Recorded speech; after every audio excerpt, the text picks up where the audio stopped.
5 հարց, որոնք քեզ զերծ կպահեն ուրիշի խնդիրները քոնը դարձնելուց։ Օրվա ընթացքում մեզ դիմում են տարբեր խնդրանքներով, առաջարկներով, որ մենք կատարում ենք առանց մտածելու, բայց կարող ենք նաև չկատարել։ Եվ դրանով ահռելի ժամանակ ու էներգիա կխնայենք ուղղորդելով մեր նպատակների իրագործմանը, ոչ թե ուրիշի։ Առաջին հարցը՝ պարտադիր ես պետք է կատարեմ, թե կարող եմ ուրիշին հանձնարարել։ Երկրորդը՝ առհասարակ իմաստ ունի տվյալ գործողությունը, թե ոչ։ Ամբողջությամբ կատարեմ խնդրանքը, թե կարող եմ մասամբ կատարել։ Հենց հիմա է պետք անել, թե հետո էլ կլինի։ Այդ մեթոդով կատարեմ, թե ավելի հեշտ տարբերակ կա։ Այս հարցերը կօգնեն խնայել քո ժամանակի 90%-ը և չվատնել այն անտեղի։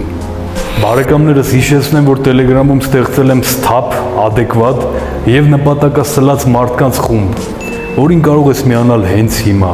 Հղումը կգտնես գլխավոր էջում։ Գնացինք։